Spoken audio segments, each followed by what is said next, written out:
Hello students, कैसे हैं आप सभी लोग। स्वागत है आपका एक बार फिर से अपने YouTube channel study with Kapil sir पे।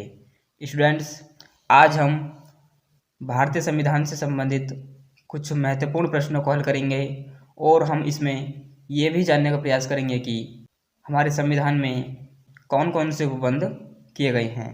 तो चलिए हम चलते हैं अपने पहले प्रश्न पर। आज का हमारा पहला प्रश्न है, भारतीय संविधान के किस अनुच्छेद में संविधान संशोधन की प्रक्रिया का उल्लेख है।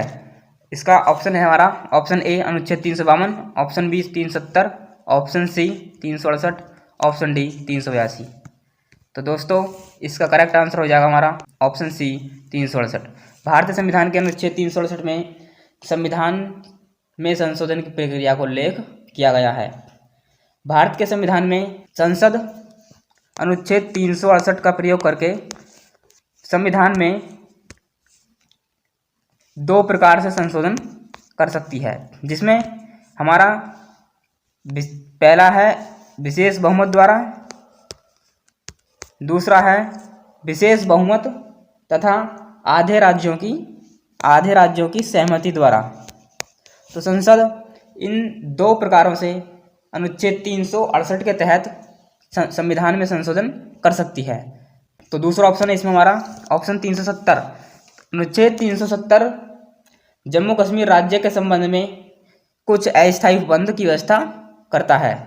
और तीसरा ऑप्शन है हमारा अनुच्छेद 352। अनुच्छेद 352 राष्ट्रीय आपातकाल के संबंध में उपबंध की व्यवस्था करता है।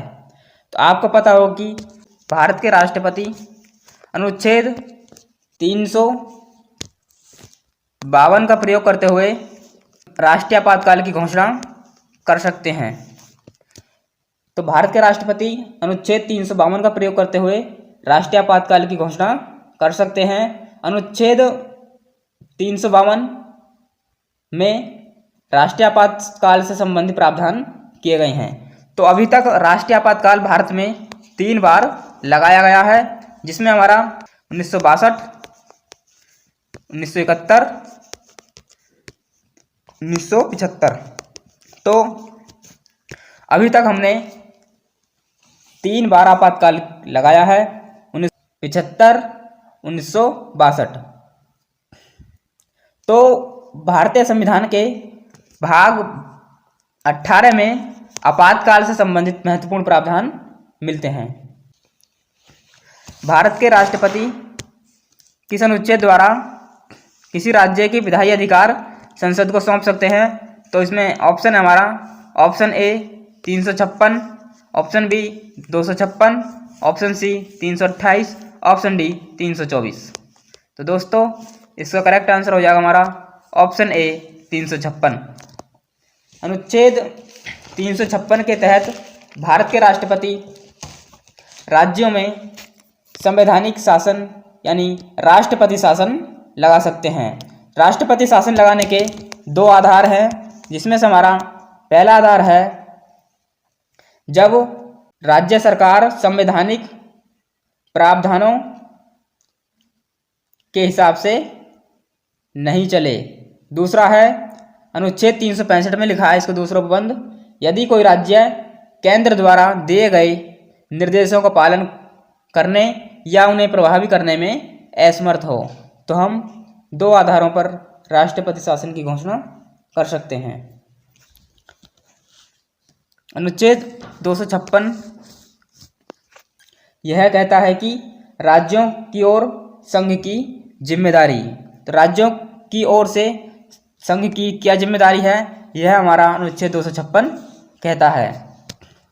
अनुच्छेद 328 किसी राज्य के विधानमंडल के लिए निर्वाचनों से संबंधित उपबंध की व्यवस्था करता है।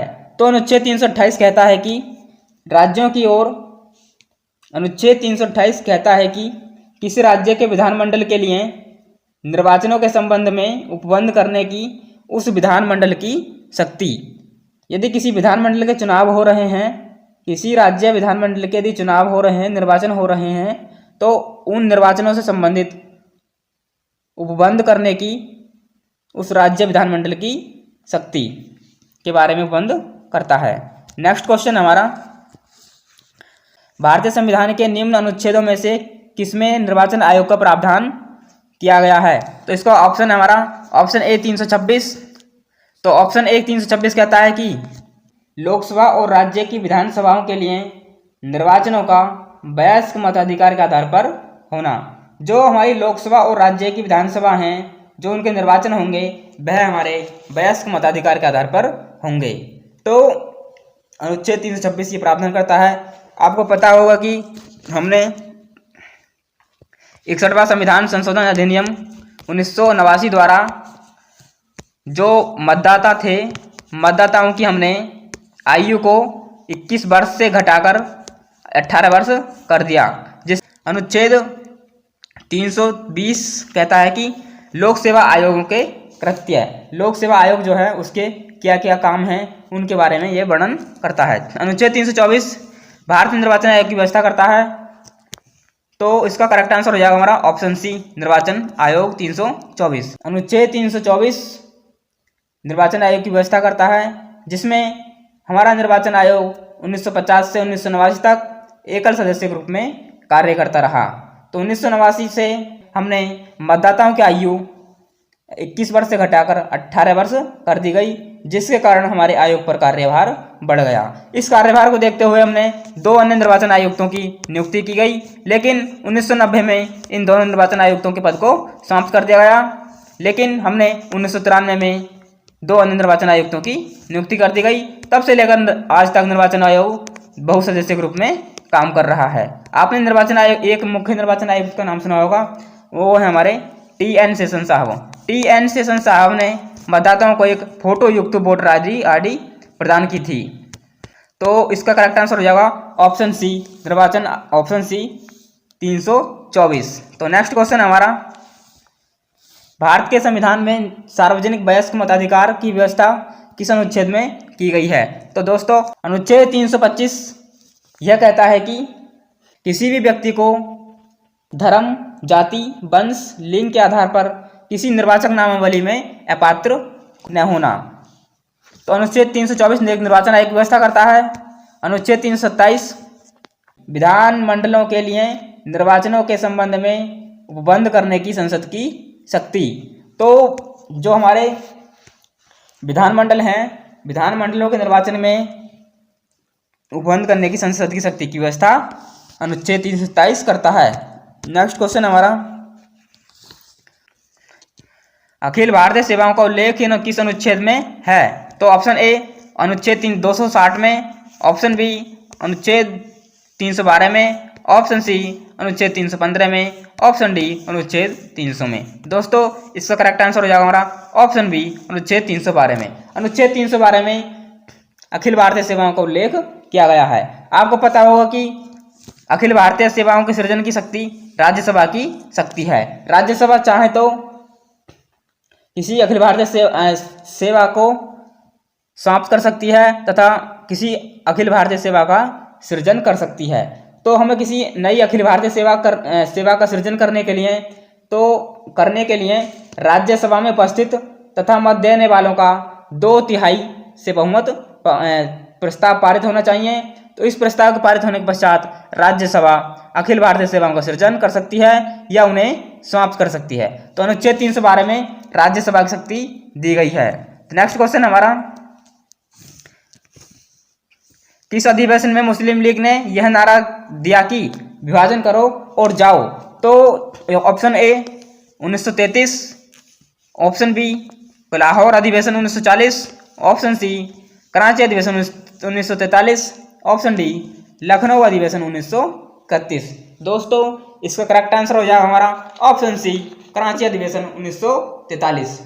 तो 23 मार्च 1943 को मुस्लिम लीग ने एक अलग पाकिस्तान दिवस, 23 मार्च 1943 को मुस्लिम लीग ने पाकिस्तान दिवस मनाने की मांग की और दिसंबर 1943 में मुस्लिम लीग ने यह घोषणा की कि विभाजन करो और यहाँ से जाओ। यह नारा मुस्लिम लीग ने कराची अधिवेशन में दिया था।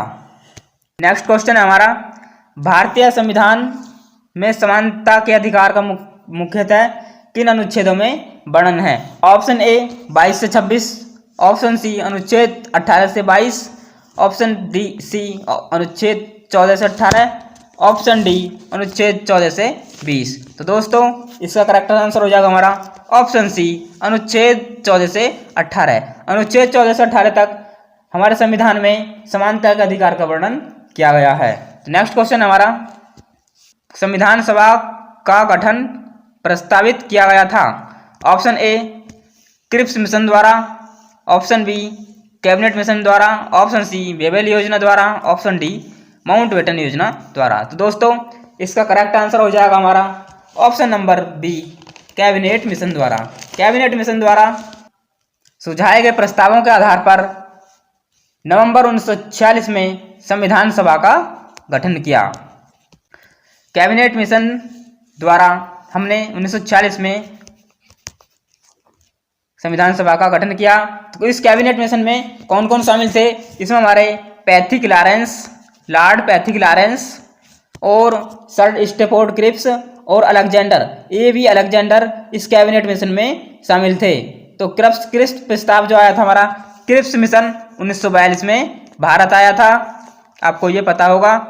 तो माउंटबेटन योजना, जिसे हम 3 जून योजना के नाम से जानते हैं, 1946 में भारत में आई थी।